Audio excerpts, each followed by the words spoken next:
Did you study? You ready for a test?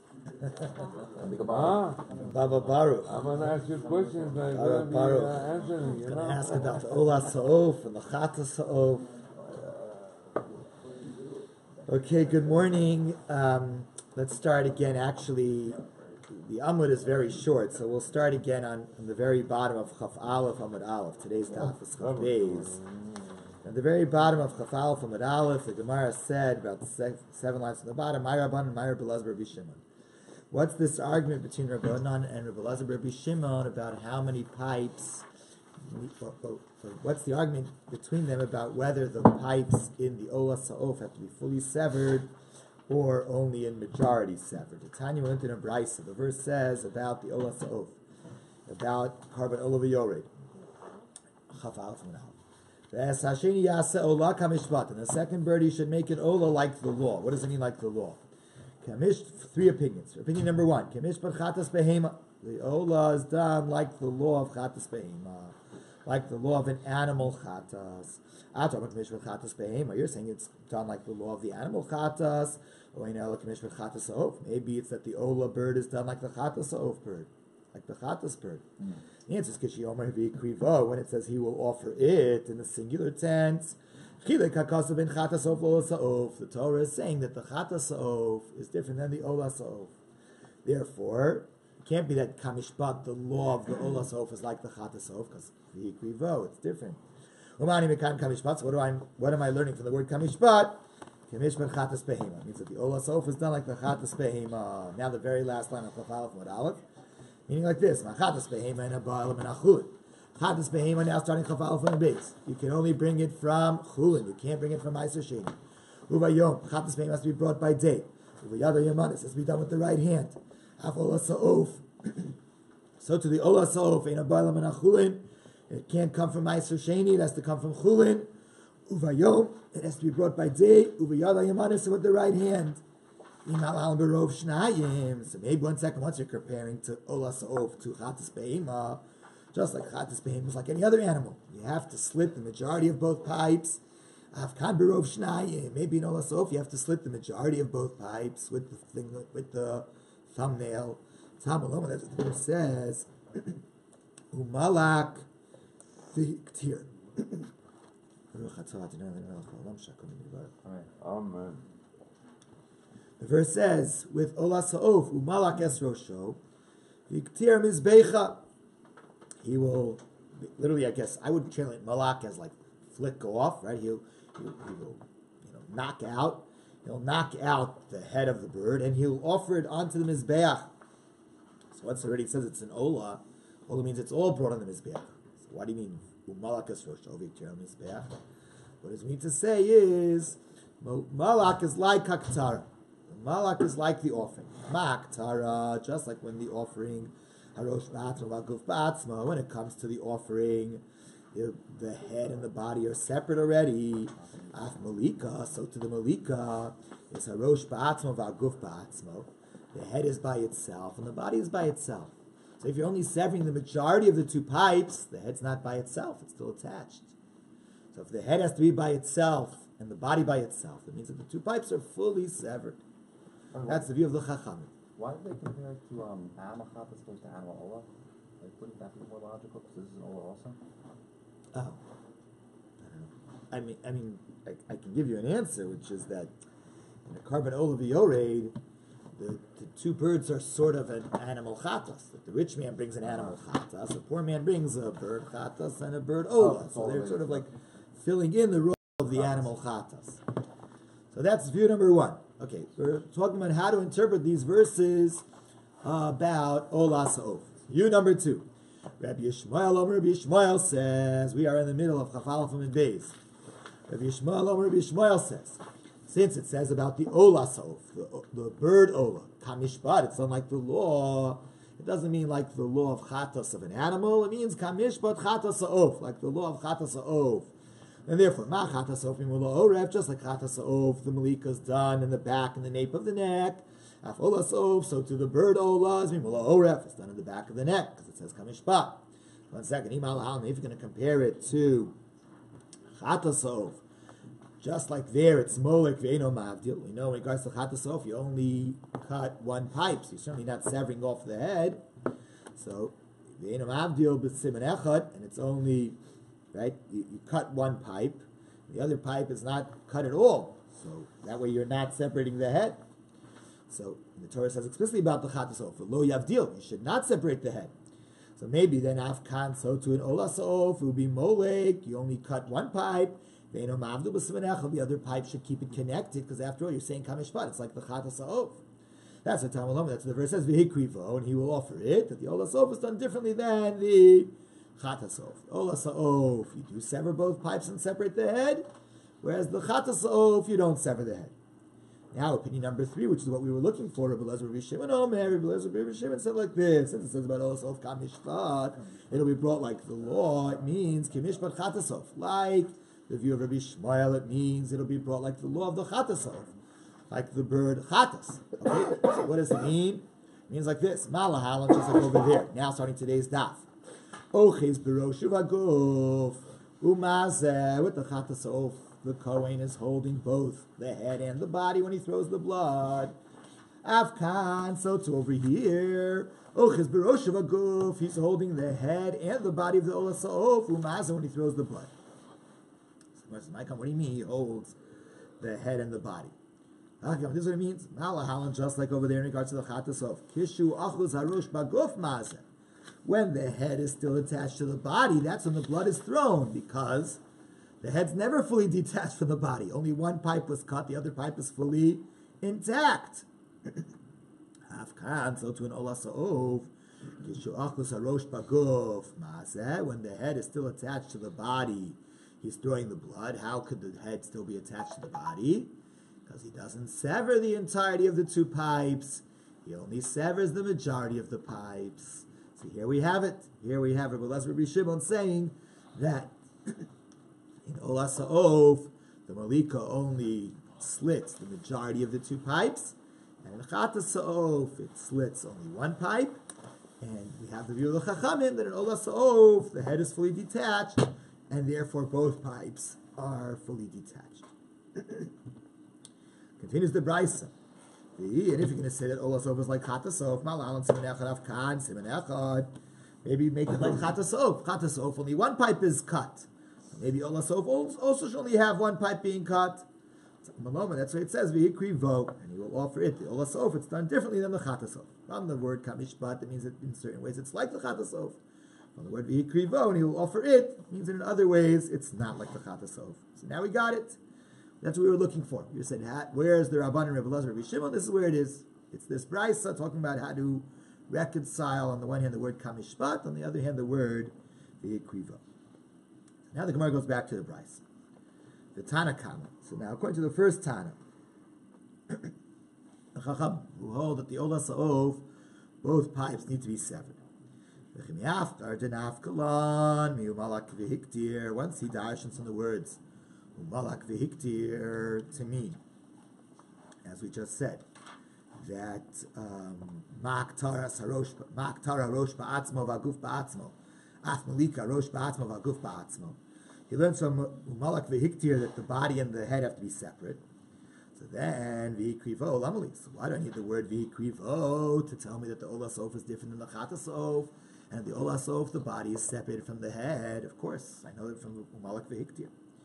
Like my answers. If you wouldn't have had the word v'hikrivo to tell me that the Ola Sof is treated differently than the Chatas Sof, Avamina would have thought to say, my kamishpat, what's the meaning of kamishpat? Kamishpat Chatas Sof. It means that the Ola Sof is like the Chatas Sof. And therefore, I would have thought that just like in the Chatas Sof, he doesn't sever the head off, also in the Ola Sof, he doesn't sever the head off. He only cuts the majority of the pipes. But he wouldn't say that because he darshans Umalak v'hiktir. Havamina would have thought to say, it means like this. Malak Victor is telling me, just like the offering is into the fire, so that means you don't stand on the floor and throw the bird carcass into the fire. You walk up to the top of the Mizbeach, and standing on the top of the Mizbeach, you throw the bird into the fire. So that happens on the Mizbeach. We think Af Malika Rosh Mizbeach. That's the source that the Malik has to be on the Mizbeach. You have to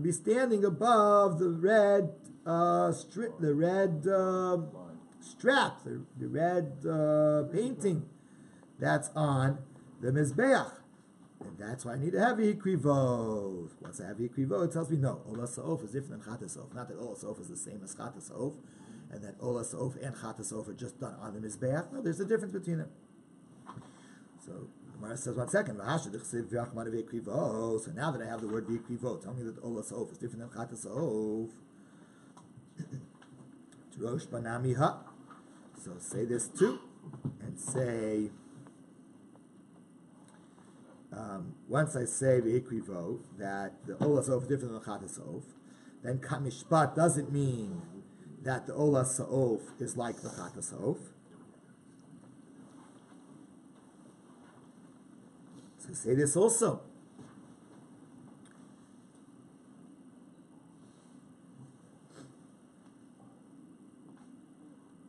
Okay, sorry, the Kasar Rahmana V'hikrivo. So now that I have V'hikrivo, now Drosh Banami, now I can use Malak V'hiktir to tell me that the head has to be fully severed. Because once I have V'hikrivo telling me that the Ola is different than the Chatas, so now I can say, okay, it's totally different than the Chatas. The Chatas, you only cut one pipe, so the head's fully attached. Or not fully attached, but mostly attached. The Ola, it's fully severed. So they're connected only through the skin.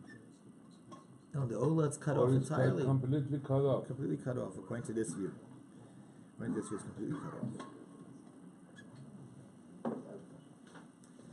Okay, so going back, we began this whole discussion with the words kamishpat. The Torah says the Ola Sof has to be brought kamishpat, like the law.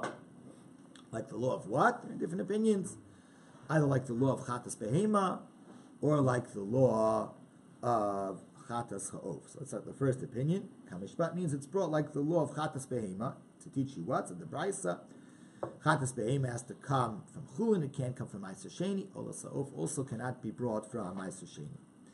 Chatas behema deina ba'elam min ha'chulim minot. How do you know that the chatas of an animal as a chatas can't come from Ma'aser Sheni? So Rav Chizr, the answer to the pasuk says in regards to the karbanos of Yom Kippur, the ikriv Aaron is para chatas hashelo. Oh, welcome back. And Aaron will bring the para chatas that is his. So it says he has to bring the bull of a chatas that belongs to him.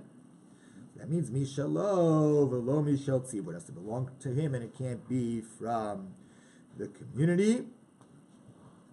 And therefore, he has to pay for it, not the community pays for it. It has to be mishalo. It has to be his v'lo mishal meiser. It can't be from Ma'aser Sheni, because Ma'aser Sheni doesn't really belong to you.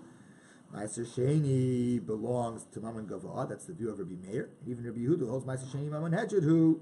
But since there is a added pasuk, mishalo, it means that it can't be from Ma'aser Sheni. So that's his own money. Kohen. Yeah, it's his own money. And he's allowed to eat it too, Rabbi, after No, the the Kohen? part of Yom Kippur is not eaten. Not it. Okay, we also said that the fact that the Ola Sof is kamishpat is like the law. It's to tell me that just like a chatas of an animal is loaded by day, and Ola Sof can only be done by day. Okay, by Yom.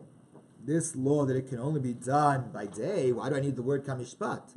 Now we have another source. The first says, Biyom tzavoso, es b'nei Yisrael akrivas karbaneihem nafka. We can learn out from there. And on the day he commanded them to bring their karbanos. Karbanos are brought by day.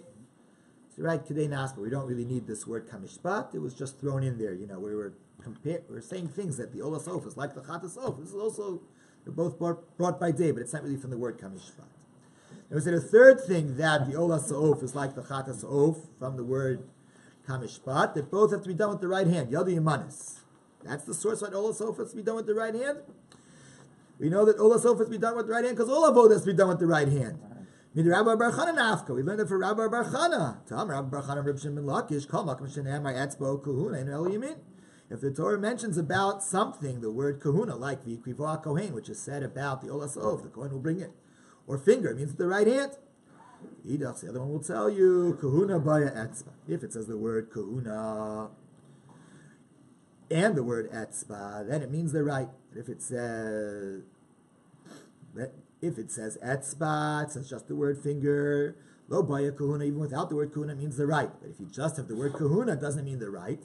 And in Ola Sof, you only have the word kahuna, you don't have the word etzba. So Therefore, you don't know it's the right, and that's why we need the word kamishpat to tell me that it is with the right, just like the chatas behema is done with the right. Okay, then you had the views of Rabbi Shmuel and Rabbi Elazar Rabbi Shimon, who said that no, kamishpat doesn't mean like the law of chatas behema. Kamishpat means the olas ha'of is like the law of chatas ha'of.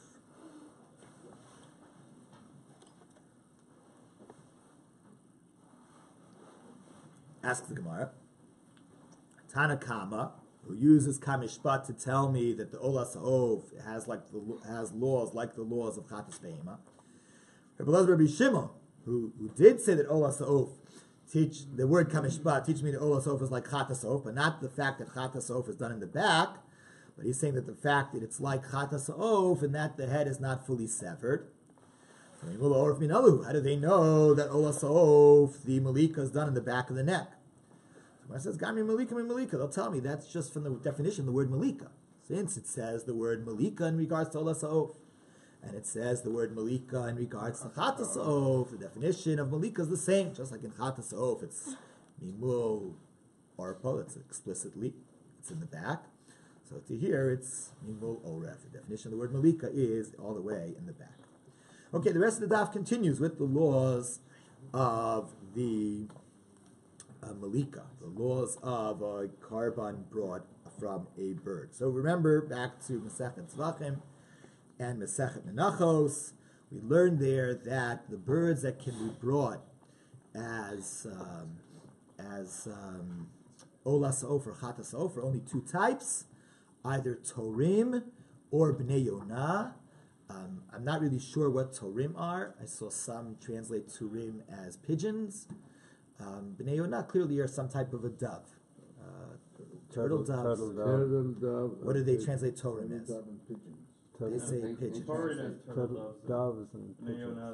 I don't know, they look the same to me. Pigeons and the turtle doves look alike to you? No. It says here they're the same thing, just different. One's domesticated. And they say also they say here one could be a younger one. The doves migrate. The pigeons don't. They stay in the same place. That's why they raise them for food. Okay. All right, they do look similar. And they say the dove is tastier. So there's a difference between Torim and Bnei Yonah. One is older and one is younger. Yeah. So the Mishnah says like this: Kasher b'Torim, Torim have to be older. So possible Bnei Yonah. If the Bnei Yonah are older, then they're not kasher anymore. Bnei Yonah are only kasher when they're younger. Kasher b'Bnei Yonah, what's kasher in Bnei Yonah, namely that they're younger, possible b'Torim is no good for the Torim. So how do you know what's what? Tchila satzihuf. Once they begin to yellow, once they start to have some yellow feathers, bazeh bazeh, both in Torim and in Bnei Yonah pasul. Because once they have the beginning of the yellow feathers around the neck, that means they're not young anymore, but they're not yet old. So they're no good, right? So they're not yet Torim, they're not yet old, and they're already past Bnei Yonah. So that they certainly are no good. Why that way? It's the same thing. That's all. Apparently not. Kosher is kosher. Apparently not. But the Torah uses the words Torah and Bnei Yonah. It's referring to different types of birds. One is a young bird. And they want a grown-up lamb. One's an old one. Yeah, there's a lot of them. Is there some veal? Baby lamb chops. Keves pointing out that we have in sheep also, as we'll see in today's daf, the difference between keves, it's within the first year, and ayil, once it's within the second year. By the way, there's also something in the middle. There's palgas, from the 13th month.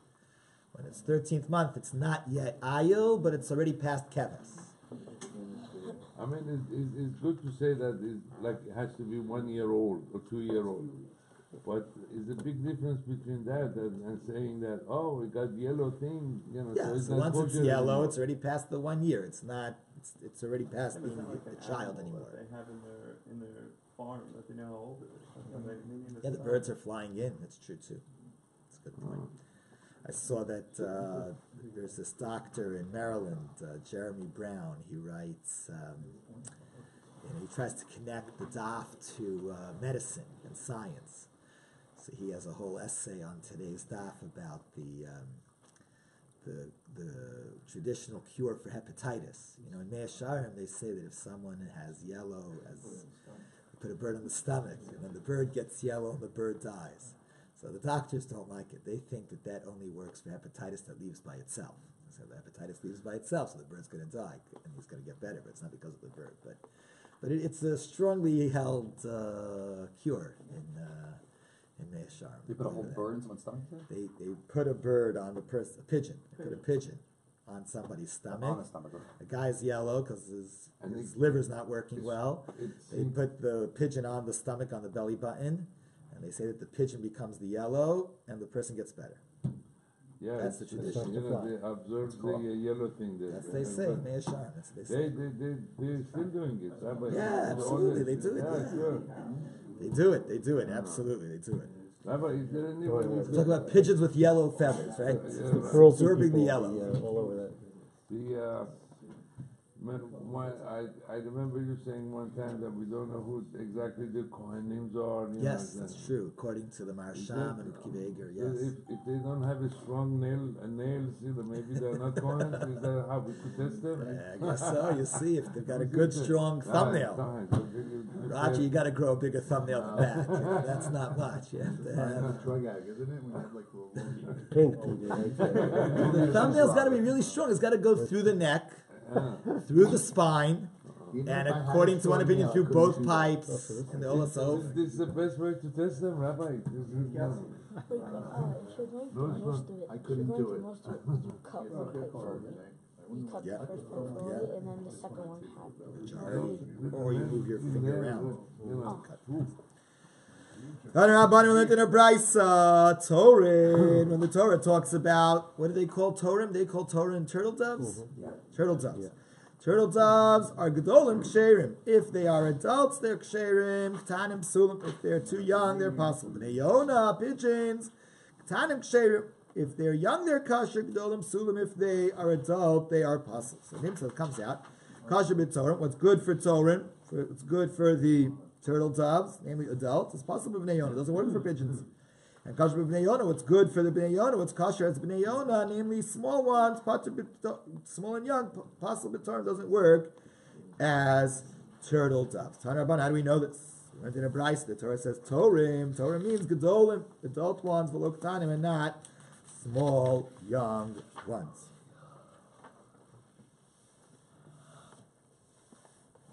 Sheyachol v'alodinu. Because you might have thought that it is a kal v'chomer. We learned this back. We saw this a couple of times. This kal v'chomer.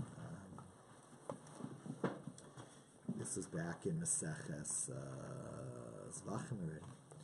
Right? You could have said like this. Uma b'nei Yona shelo huchshu b'gdolim. Consider the turtle doves. They're no good if they are adult ones. Yet huchshu b'ktanim, but they are good if they are minors. So the pigeons, huchshu b'gdolim, which are good. Sorry, the turtle doves which are good when they are adults. And if then huchshu b'ktanim, certainly they'd be good when they are minors. Tamalom, that's what the verse says. Torim. So Torim meaning gedolim v'lo ktanim. They have to be adults; they're not minors. Now, Bnei Yona means Ktanim v'lo gdolim. It means minors, not big ones. Sheyachol, again, you would have thought, Valodinu, you could have said a Kal V'chomer. You'd say, Yuma Torim shlo huchshu b'ktanim, the Torim, the turtle doves, they are not kosher when they are small. And nevertheless, huchshu b'gdolim, once they get big, they are kosher. So Bnei Yona, so the pigeons, huchshu b'ktanim, which are kosher when they're small, certainly they should be kosher once they're big. Tamalom, that's what the verse says. Again, Bnei Yona saying Ktanim v'lo gdolim. My Talmud, how do you see it from the words? My Rava explained. Wherever the Torah says Torah or Bnei Yona, the Torah says Bnei in regards to Yona. It doesn't say Bnei Torah, it just says Torah. So that's to tell you that they're different. If it was the same age, lo mishdamet kraf, the pasuk shouldn't have ever, slipped it wouldn't have been possible for the pasuk to never slip. Sometimes it should have said b'nei Torim, right? If it implies that Torim also can be young ones, it would have said sometimes b'nei Torim, the children of the Torim. If the Yonah could also be old ones, it would have sometimes said Yonah. Right? The fact that it always says b'nei Yonah and it always says Torim is to tell you that the Torim are always the older ones, and the b'nei Yonah, the pigeons, are always the younger ones. So the Gemara says, Ema, why don't I propose b'nei Yonah d'chsivhu rachmana b'nei k'tanim min g'dolim lo, in regards to the pigeons where it says b'nei Yonah? So yeah, that means young and not old, children of. But Torim, but maybe in regards to the turtle doves, ibai g'dolim laisi, says Torim. So that could mean if you want to bring adult ones, bring adult ones. Ibai k'tanim laisi, if you want to bring children ones, you could use that also. Gemara says no, because they're compared to each other. They're linked. So it's saying Torim, do me the b'nei Yonah. Torim have to be like b'nei Yonah. So b'nei Yonah, so just like b'nei Yonah, so keep saying b'nei Yonah, b'nei Yonah. So it has to be only the minors.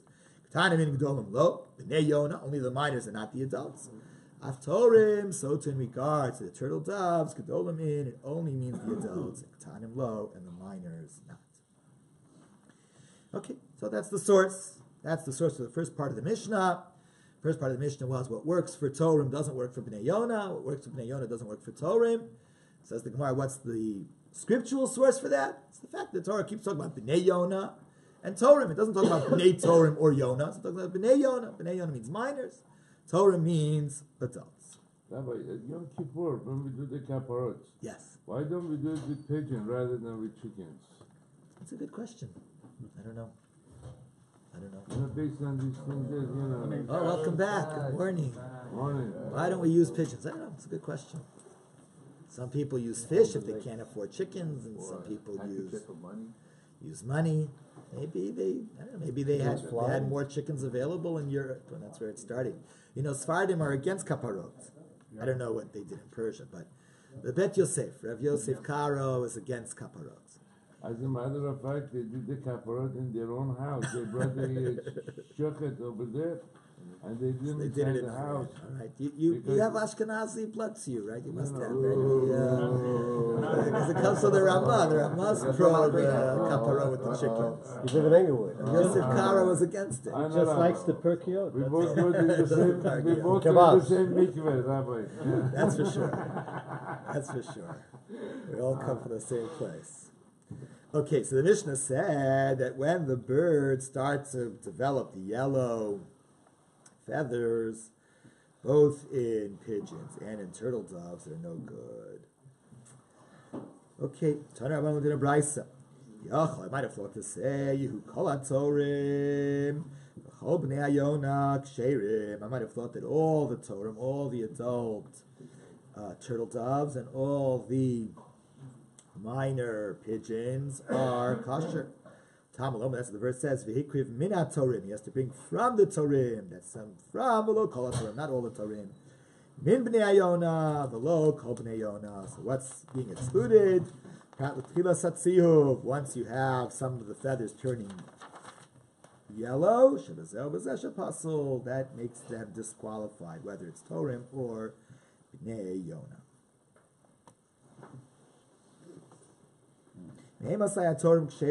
At what point are torim kosher? At what point are they now adults?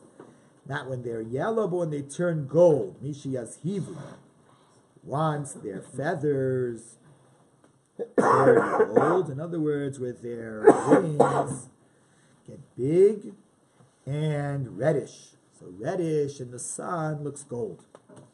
And at what point are the b'nei yonah possible? Because they're too old, as we said before. Mishiyatzhivu, once they turn yellow. Yeah.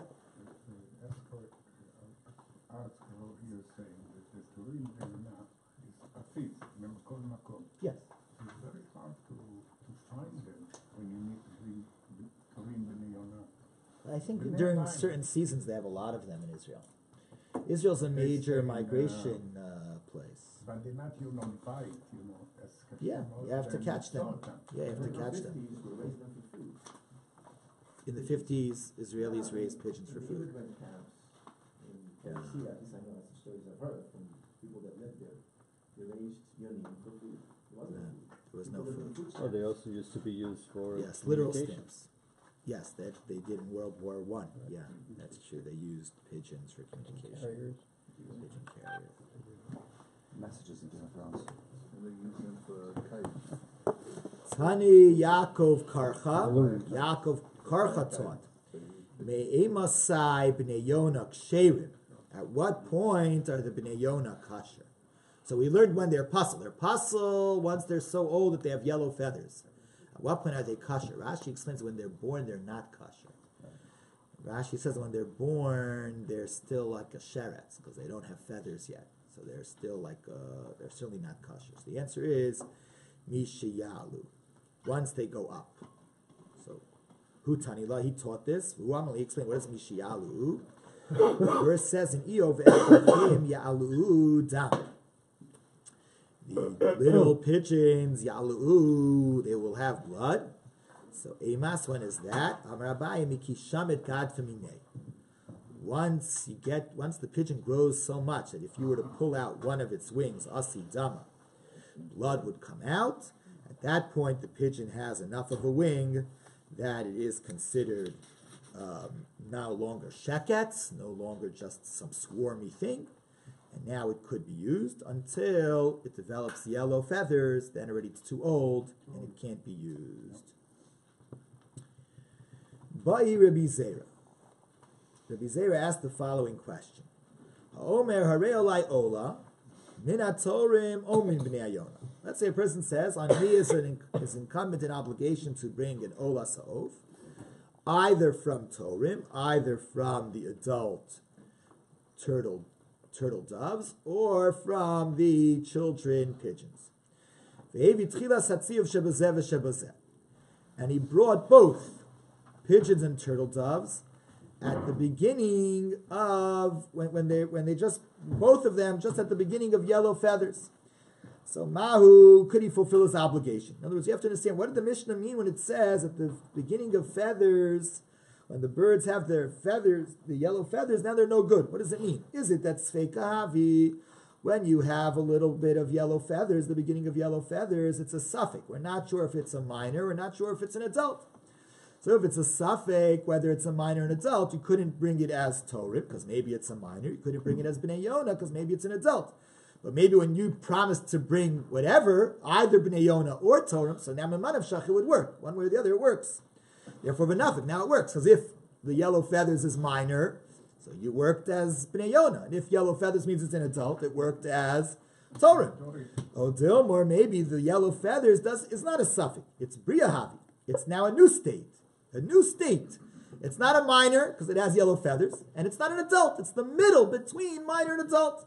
So if it's a new state, then lo nafik, then you're not going to be yotzei. Samar Rava said, Tashma, come and hear a proof from a brisa. The brisa says from the fact that it says min hatorim, it says min bnei Yonah. It's not all of the Torah, not all of the bnei Yonah. Prat the tefillah satziv shebezev shabasel to exclude when it has some yellow feathers. That's no good. So yeah, if you're going to say this is a new state, it's no longer a minor, but not yet an adult. So Shabbat, now I can understand why I have a pasuk to exclude it. But if you're going to tell me that when it has yellow feathers, I don't know what it is. I don't know if it's an adult. I don't know if it's a minor.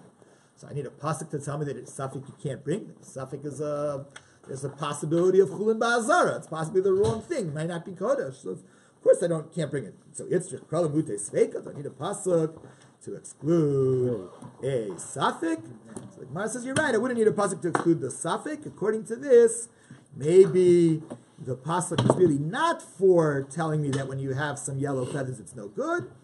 Maybe it's chikral and ute shenirva or nevad. Maybe when the pasuk says min hatorim or min bnei Yonah, you can't use all the Torah, you can't use all bnei Yonah. That's to tell me that you can't use a pigeon that had intercourse with a man. You can't use a pigeon that was worshipped as avodah zara. That's what it's for. The brisa said min hatorim or min bnei Yonah to exclude a pigeon with yellow feathers. That's just an asmachta. Really exclude a pigeon with yellow feathers, because how could you bring it? You don't know if it's adult, you don't know if it's a minor, you need either an adult or you need a minor, so you can't bring it, because maybe it's a suffix of chulin ba'azara, maybe it's not even holy, because maybe it's the wrong thing. The verse, min Torah, min b'nei Yonos, to exclude other things. It's just an asmachta, and really, this is in fact a safek. Rabbi Hanania ben Akashi Omer Retz HaKadosh Baruch Hu L'Zakos Yisrael Lefi Chachir B'Lem Torah Mitzvah Shneimar Dei Chafetz Laman